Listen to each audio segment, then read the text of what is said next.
bonjour, bienvenue sur Openbox TV. Alain Juillet, bonjour. Bonjour.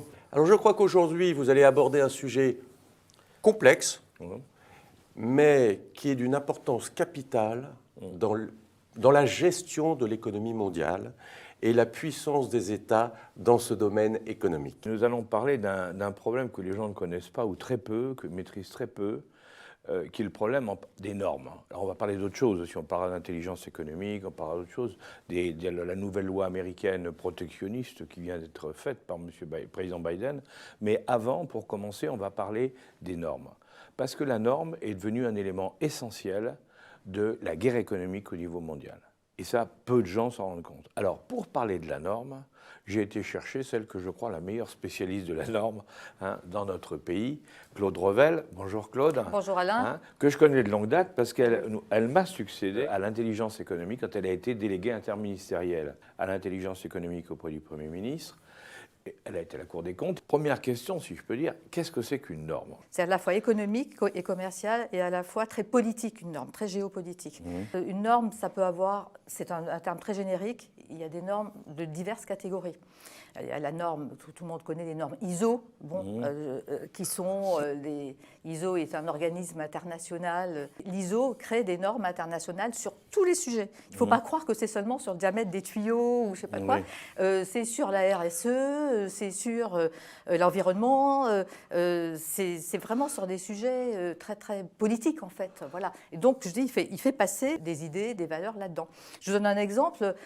Actuellement, il y a une norme sur le sport aussi, sur les événements sportifs, dont les grands événements sportifs internationaux, qui a été créée par les Anglais après les JO de 2012 à Londres. Et bon, il y a donc une norme qui existe, la 2021, et elle leur sert énormément. Elle sert aux entreprises anglaises, britanniques, qui vont sur des appels d'offres pour organiser des grands événements, à dire, moi je suis référé, j'ai la référence de cette norme, et je la maîtrise particulièrement bien, puisque c'est nous qui l'avons faite. Voyez. Et donc c'est un gros ajout, si vous voulez, pour concourir sur des appels d'offres.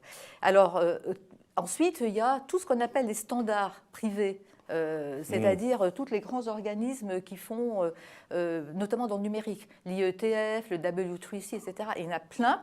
Tout simplement, c'est des entreprises qui se sont groupées et qui ont décidé, en quelque sorte, de se réserver un marché, si vous voulez, en faisant une norme. Cette norme étant souvent une norme innovante. Et puis après, il y a ce qu'on appelle les normes, je dirais, de soft law, qui ne sont pas estampillées de normes, mais qui sont des normes en réalité. Tout ce qui est recommandations, bonnes pratiques, notamment des ONG, si vous voulez, qui sont souvent recommandées et qui sont utilisées par les entreprises comme label, comme référence. Elles sont le prélude à d'autres normes plus officielles, voire à des régulations. Alors les ONG, mais aussi les organismes experts. Je vous donne un exemple. Vous savez, les normes comptables et financières qui ont fait couler beaucoup d'encre, les IFRS, parce qu'elles ont complètement changer tout le système comptable pour les entreprises françaises. Pour les entreprises. Il y a quelques années. Donc ça a fait beaucoup de temps, beaucoup d'argent dépensé. D'ailleurs, le bonheur absolu des cabinets d'audit et de comptabilité, évidemment. Qui, eux, évidemment, avaient été préparés à ça. Et qui ont d'ailleurs participé, mais qui, en plus, transportaient des valeurs différentes des nôtres. Si vous voulez, par exemple, il faut évaluer le prix d'un immeuble tous les 3 mois. Ça contribue à une certaine déstabilisation de l'économie, si vous voulez. Ça n'est qu'un exemple, mais je veux dire, même dans la comptabilité, il y a une philosophie. C'est ça qu'il faut savoir. Une norme, ce n'est pas juste un truc technique. Ça transporte des manières de voir, des environnements, des affaires. Bon. Mais alors, quand on regarde, même dans les applications pratiques, ce que ça peut donner, quand vous pensez, par exemple, la Commission européenne décide qu'en Europe, les chasses d'eau, elles doivent être en double flux parce qu'il ne faut pas dépenser beaucoup dans certains cas et plus dans d'autres. Alors, on exige que les chasses d'eau soient conçues avec 2 systèmes d'approvisionnement et d'utilisation d'eau. Bon. Le jour où cette norme est décidée et votée au Parlement, tous les fabricants européens sont obligés de s'aligner. C'est-à-dire que c'est tout le système qui fonctionnait, qui est obligé de changer parce qu'il y a une norme qui vient d'être mise en place. Cet exemple-là, on l'a dans tous les domaines, c'est ce que vient de rappeler Claude. Et ça, il faut bien en être conscient parce que ça veut dire que nous sommes terriblement dépendants des normes. Et pour prendre un autre exemple, je me souviens sur le numérique avec les Chinois par exemple, ils ont dit « nous sommes le plus grand marché consommateur de portables ». Donc il est logique que ce soit nous qui fassions la norme, puisque c'est nous qui sommes les plus consommateurs et les plus producteurs. Ouais, mais le problème, c'est que si vous leur donnez, si c'est eux qui fixent la norme, c'est fini, vous ne fabriquerez plus jamais le moindre portable dans le monde, parce que la norme sera faite de telle manière qu'il n'y a qu'eux qui peuvent le faire. Un peu comme ça me rappelle les Allemands avec, pour vous dire pour une norme, les Allemands avec la bière, on va changer complètement de sujet, sur la bière, où il a fallu des années, je ne sais pas si Claude doit s'en souvenir, qu'il n'y a que quelques années simplement où ça a changé. Pendant très longtemps, on ne pouvait pas appeler en Allemagne un produit bière s'il n'était pas fait en Allemagne. Alors pourquoi? Alors, tout le monde disait c'est protectionniste. Il n'est pas du tout. C'est parce que la norme, c'était qu'il fallait que ce soit de l'eau allemande qui soit mise dans la bière pour pouvoir s'appeler bière. Et vous voyez le piège. Et ce qui fait que pendant des années, les bières belges, les bières françaises et autres n'ont pas pu rentrer en Allemagne parce qu'elles étaient bloquées par cette norme. Donc si vous voulez, la norme est un outil de guerre très important, ce que je disais au départ. Et c'est pour ça qu'il est important que vous le compreniez bien et qu'on vous explique ce que ça veut dire. On va continuer parce qu'il y a plein de choses à... Oui, non, mais effectivement, c'est pas un hasard si les Allemands et les Chinois font attention à maîtriser la norme, à l'écrire, c'est ce que je disais, en fait, il faut écrire la norme. C'est-à-dire qu'il faut être présent dans les comités ISO et autres qui écrivent la norme. Et si on n'est pas présent, ça sera écrit par les autres et donc ça nous bloquera le marché après. Les Allemands, depuis très longtemps, pas seulement sur la bière, mais sur l'automobile, sur les carburateurs, etc. Les Allemands accordent une énorme importance aux normes, beaucoup plus que nous. Quand Angela Merkel se promenait, dans des pays, elle amenait toujours avec elle le président de l'organisme allemand de normalisation. Voilà, en plus de ministres, parce qu'ils savent que ça ouvre les marchés, la norme. Les Chinois, depuis longtemps, on trust tous les secrétariats et les présidences de comités ISO. Dès qu'il y en a un qui se libère, il y a un Chinois qui se porte candidat. Et surtout qu'il faut payer aussi. Ils payent parce qu'ils ont compris l'intérêt. Voilà. Mais je rappelle, vraiment, attention, il y a les normes ISO, etc. Mais il y a toutes les autres, les standards privés faits par tous les organismes privés qui font, comme ce que je disais tout à l'heure, la comptabilité et autres. Et puis, j'attire l'attention sur une norme très rusée, je dirais, c'est tout ce qui est classement. Le classement est une sorte de norme. Parce que vous avez un classement, c'est des critères. Donc, et si vous voulez être forcément, quand ce sont des classements mondiaux qui apparaissent légitimes, les organismes veulent monter dans le classement. Donc, qu'est-ce qu'ils vont faire? Ils vont modifier leur fonctionnement pour être en ordre avec les critères qui vont les faire mieux classer. Ça s'appelle quoi, ça? C'est une norme cachée. Et tout ce qu'on est en train de dire, c'est valable aussi pour les régulations de droit positif, parce que les normes vont souvent dans le droit réel après. L'exemple des normes IFRS qu'on tapait tout à l'heure, elles ont été faites par un organisme britannique, à Londres, avec d'autres, mais anglo-saxons essentiellement. Et par un effort de lobbying, elles sont devenues des normes européennes. Elles ont été transposées en droit européen. Donc une norme, ça peut non seulement être une norme professionnelle et le rester, ça peut aussi devenir un jour une régulation. Et à ce moment-là, ça coince tout le monde. Et à ce moment-là, ça coince tout le monde. Mais ce que je rajouterais par rapport à ce qui a été dit tout à l'heure, tout ça, c'est du lobbying.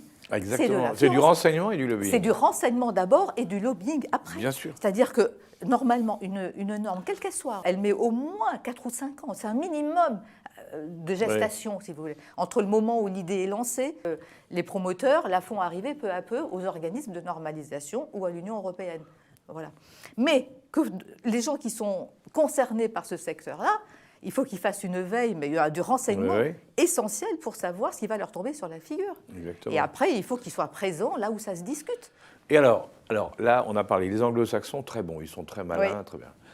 Les Chinois, on sait qu'ils sont très forts également. Les Allemands, vous disiez qu'ils sont pas mal. Et les Français? Très objectivement, on n'accorde pas l'importance qu'on devrait à ça. Voilà. Parce que, alors, et vous avez des gens qui sont très bons, bien sûr, notamment dans les très grandes entreprises. Ça, ils savent faire, il n'y a pas de problème. Ils savent faire, mais ils savent faire dans leur intérêt. C'est-à-dire la grande entreprise qui finance un service pour travailler sur les normes, c'est bien dur pour faire pousser une norme à ce qu'elle soit dans le sens que eux veulent. Alors exactement. Qui n'est pas forcément celle de l'État. Alors c'est exactement le sujet, c'est que dans les pays, comme on parlait de l'Allemagne tout à l'heure ou de la Chine, en réalité, l'État s'intéresse aussi au sujet des normes. Parce que ça sert non seulement des intérêts privés, une norme, c'est normal, mais aussi Ça peut servir, parce que ça transporte des valeurs, ce que je disais tout à l'heure, et puis économiquement, l'État doit s'y intéresser.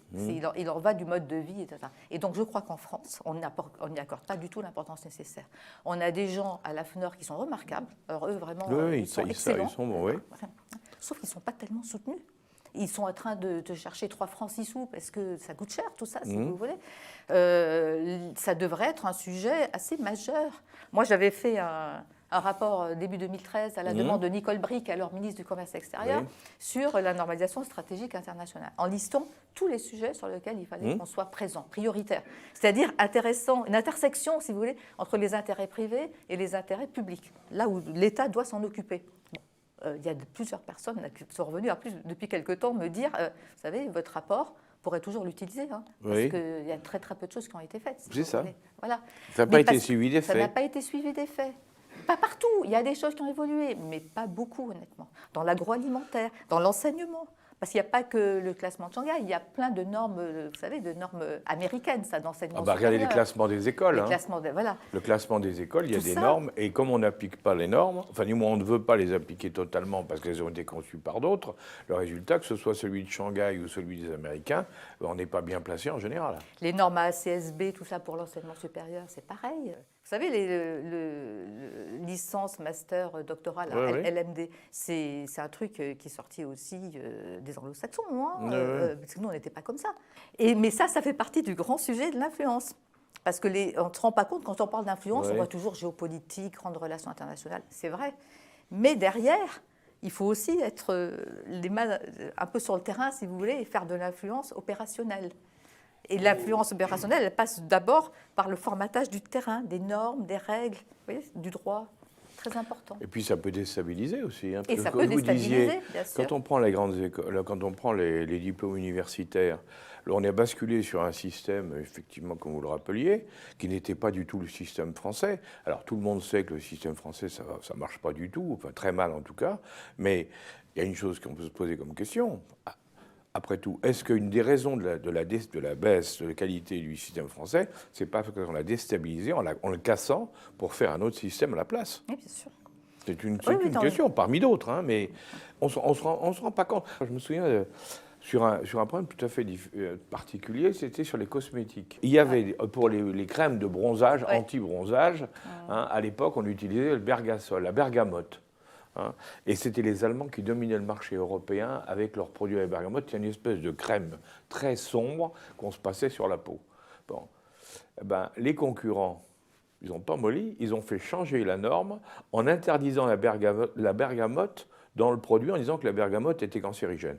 Résultat, la bergamote a été interdite, les producteurs allemands ont disparu du marché en 2 ans, hein, ont été remplacés par d'autres sociétés qui, elles, faisaient des produits bronzants sans bergamote. Vous voyez, ça, c'est de la guerre économique. On peut habiller ça comme on veut. C'est comment une entreprise peut en tuer une autre, ou des entreprises d'un pays peuvent en tuer d'autres, en utilisant des règles internationales qui ont été mises au point, évidemment, par eux. Exactement. Et dans le même ordre, moi, quand j'étais déléguée interministérielle, on avait eu le cas, pour la seconde fois, tentative de déstabilisation des grandes entreprises françaises de parfums à Bruxelles, sur la base du fait que les parfums contenaient des substances, C'est etc. ça. Heureusement, on a déminé. C'était vraiment une tentative de déstabilisation. Hein. On peut tout à fait le maîtriser. C'est pas difficile. Ça demande juste de travailler, d'être tout le temps aux aguets, d'être en amont et puis d'y consacrer un certain temps et un peu d'argent quand même. Bien sûr. Ce que font nos concurrents. Pour être dans les clous des organismes et des institutions qui appliquent les normes, les entreprises sont obligées de révéler des secrets d'entreprise. Vous parlez des parfums, il fallait peut-être donner la composition ou d'autres. Et donc, c'est de l'intelligence économique. C'est de par les normes, on capte les secrets de fabrication. Oui, alors, il y a les deux. Il y a aussi par les brevets. Mais il y a le grand sujet, est-ce qu'on fait d'une norme, est-ce qu'on fait un brevet? Quand on a une innovation, on peut choisir un sujet ou un autre. En général, c'est plutôt par un brevet qu'on donne ces secrets de fabrique. Par une norme, toute l'astuce, c'est de ne pas trop les donner, si vous voulez, et de lutter contre ceux, parce que c'était pareil, cette histoire de parfum dont je parlais tout à l'heure, il demandait aussi qu'il y ait la liste de toutes les substances dans le parfum. Bien sûr. Alors, on a résisté. Secret de fabrication, on a réussi à résister quand même, parce que à ce moment-là, n'importe qui peut vous copier. Mais vous avez raison, c'est un sujet aussi, ça. C'est un sujet dans le sujet, ça. Pour vendre des cosmétiques en Chine, il y a 10 ans, il fallait donner toute la composition du produit. Mais ça, les Chinois, ils sont ça, c'est les champions du monde de la copie. Il ne faut pas l'oublier quand même. Chez eux, c'est l'enseignement. On copie. Ben oui. Et c'est bien. L'apprenti se forme en copiant le maître. Ouais. C'est ça il faut comprendre. C'est culturel. Je dis ça. Il y a des normes culturelles aussi qu'il faut comprendre quand on travaille sur ces sujets-là. Vous voyez ? L'idéogramme chinois pour création est le même mot que l'idéogramme chinois pour copie. Eh oui. Alors, Plus facile. Ah non, mais oui, mais ça veut dire que c'est une culture Oui, totalement différente de la C'est nôtre. ça, c'est culturel, c'est pas seulement parce que c'est plus facile, c'est parce qu'ils considèrent qu'il faut d'abord s'imprégner de l'art du maître, Voilà. et ensuite on peut faire ce qu'on veut. C'était bien de débroussailler ce problème des normes, parce que les gens ne comprennent pas ce que c'est, en général, et pourtant, comme tu l'as rappelé, c'est vraiment essentiel. Hein. C'est vraiment un problème de fond aujourd'hui. Alors, il y a un deuxième volet aujourd'hui qu'on utilise beaucoup, d'ailleurs, à côté de la norme, du moins en France, on nous en parle beaucoup aujourd'hui, c'est l'influence. Est-ce qu'on n'est pas en train de tout confondre ? Parce que, comme on le disait, il faut avoir d'abord de l'information, de l'intelligence économique. Hein, on va en reparler parce que je souhaiterais qu'on puisse en dire quelques mots. Hein. Il y a cette information, puis après, on va la traiter. Mais ce n'est pas uniquement en bougeant les bras et en disant c'est pas bien qu'on obtiendra quelque chose. Il faut arrêter de croire que l'influence, c'est la solution miracle à tout. Ce n'est pas vrai. Hein. En réalité, l'influence n'est que le dernier aspect, c'est-à-dire quand vous avez fait quelque chose de bien, il faut l'expliquer. Ou quand l'autre a fait quelque chose de bien, il faut le démolir. Je simplifie un petit peu, mais c'est ça. Hein. Mais ce n'est pas suffisant. Ce n'est pas suffisant pour pouvoir gagner. Si vous n'avez pas les bonnes informations, vous n'avez pas la bonne analyse, si vous n'avez pas les bons produits, vous ne pouvez pas y arriver. L'influence, ça ne se décrète pas. Voilà, c'est-à-dire, ça. moi je crois beaucoup à l'influence, mais c'est une ingénierie professionnelle. Voilà. C'est-à-dire qu'avant de faire l'acte d'influence, qu'on doit définir d'ailleurs, avant ça, il faut évidemment être parfaitement renseigné sur le terrain sur lequel on va agir. Donc déjà en amont, c'est du renseignement ou de l'anticipation ou de la veille, appelez ça comme vous voulez, mais connaître parfaitement bien le terrain, connaître les profils, voilà, ça c'est... Ensuite, il faut aussi savoir ce qu'on a à dire, parce que avoir un message, l'influence sur message, si c'est juste pour dire c'est bien, c'est pas bien, ça ne sert à rien. À rien. Il faut proposer pour convaincre. Voilà. Et c'est là, à mon avis, qu'on pêche le plus, parce que souvent on dit, nous Français, on dit il faut être présent dans les organismes internationaux. Du coup, on envoie des gens. Ben oui, mais il faut qu'ils sachent ce qu'ils ont à dire. C'est-à-dire qu'il faut qu'ils aient 2, 3 messages clés, chacun dans son secteur, à développer. Voilà. Et ça, c'est une vraie technique. Voilà. Et ensuite, il y a d'autres règles, il y a des règles pour exercer une influence professionnelle. On n'exerce quasiment jamais seul. Il faut avoir des alliés, il faut avoir des partenaires, y compris dans l'influence économique. Oui, bien sûr. Ça se travaille. C'est possible. Ce n'est pas des choses en l'air. Moi, on l'a fait. Bien sûr. Je l'avais fait auprès de la Banque mondiale, en nous alliant avec des Japonais qui étaient nos concurrents, etc. Mais ça se travaille. Voilà. Et ensuite, effectivement, on va développer son argumentation dans les enceintes idoines. Alors, ça peut être une organisation internationale, un ISO, ce que vous voulez. Et tout ça, en amont, 4-5 ans avant, hein, on commence à développer. Voilà.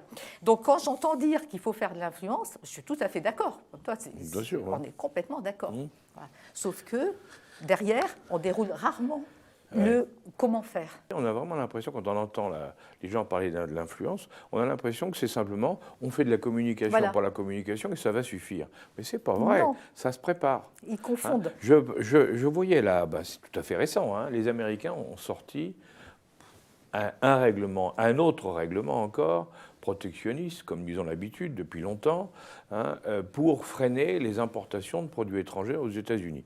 Alors, c'est le fameux IRA, vous savez, Inflation Reduction Act, la réduction de l'inflation Act, parce qu'ils ont le génie pour habiller leur loi avec des textes. Alors, vous savez, celui sur, par exemple, le protectionnisme américain, la loi précédente, c'était pour lutter contre la corruption des pays étrangers.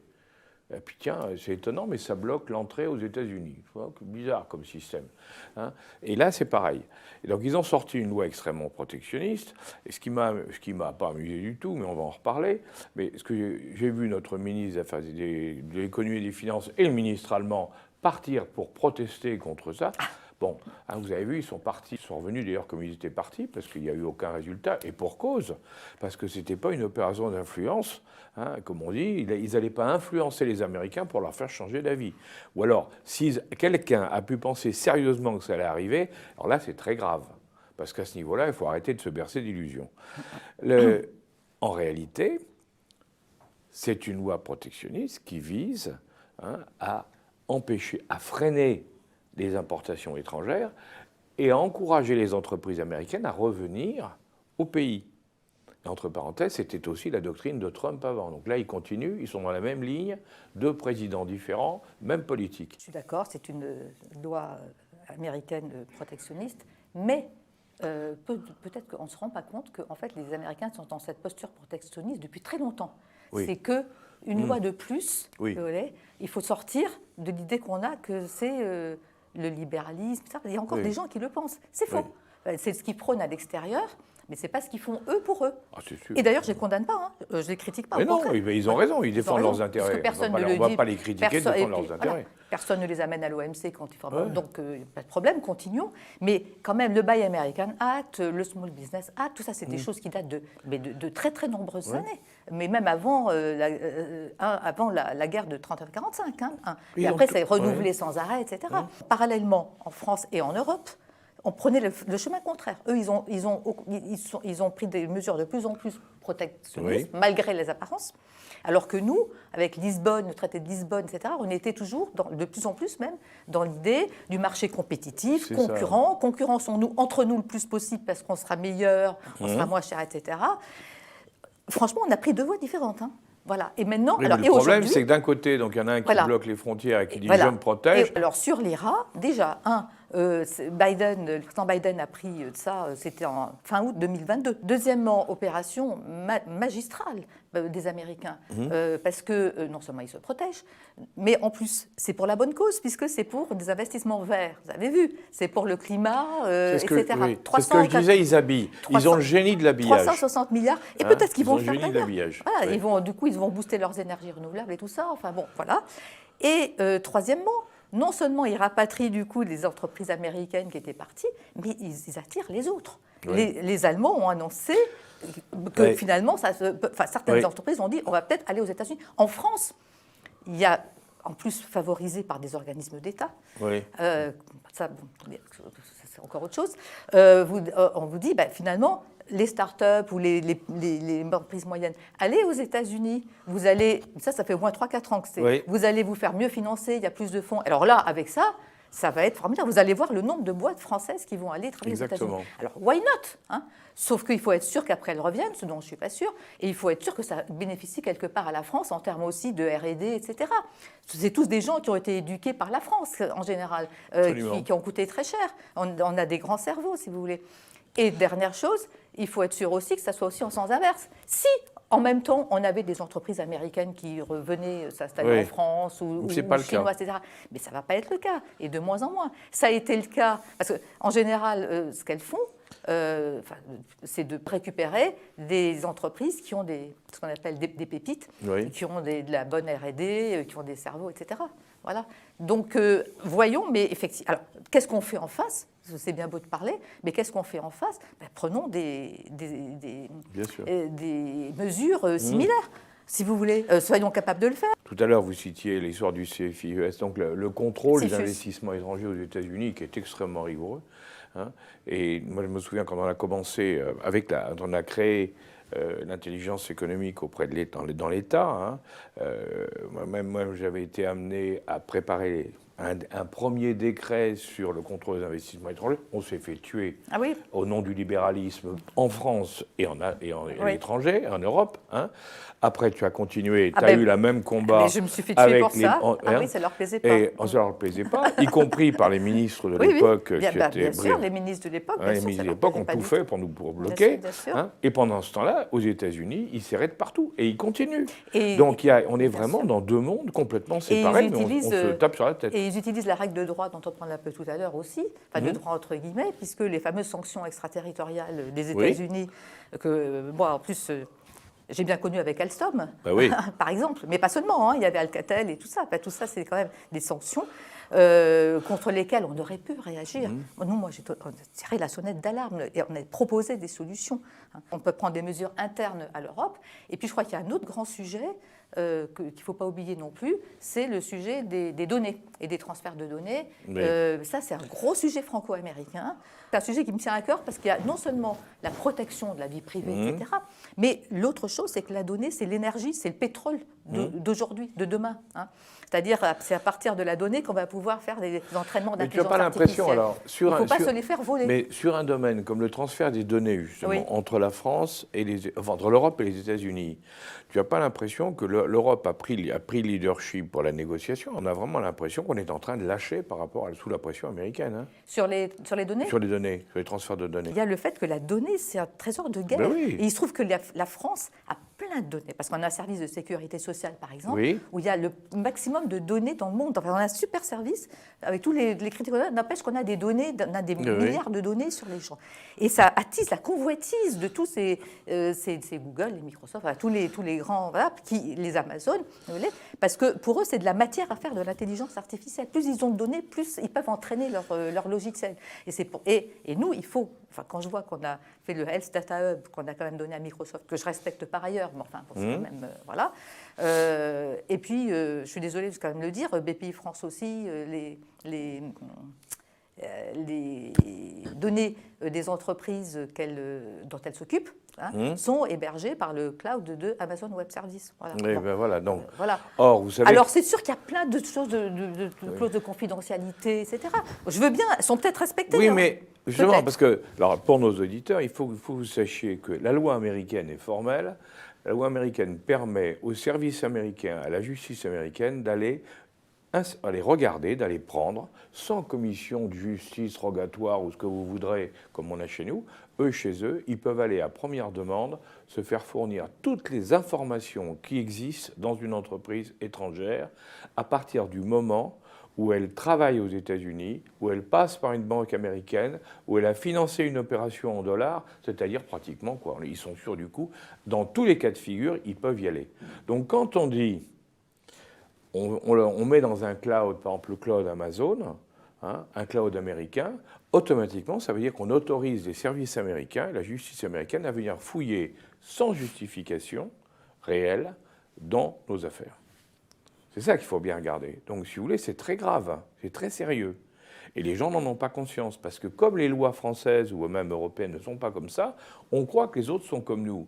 Mais c'est une erreur fondamentale. C'est pas du tout la même chose. Ah ben, je suis d'accord. On est bien d'accord. Ah, mais moi, je suis complètement d'accord. Et alors, on parle des Américains, mais bien sûr, les autres pays ne sont pas en reste. Hein. On va pas, il y en a plein, mais qu'on n'imagine pas. Hein.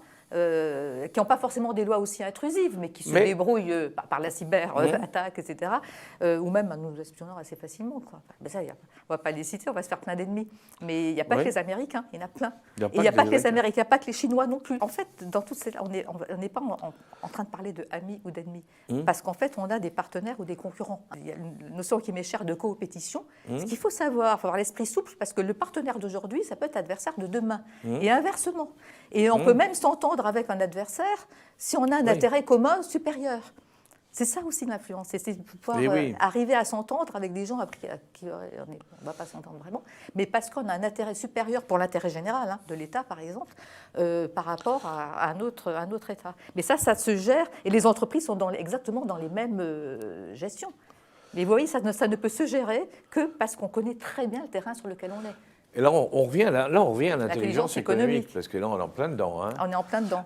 Et alors, à ton avis, avec ton expérience, et tu continues à pratiquer, à réfléchir là-dessus, on a tous une certaine expérience, mais toi en particulier, parce qu'en plus, tu as ce think tank que tu fais vivre, et sur lequel vous travaillez en particulier sur ces domaines-là.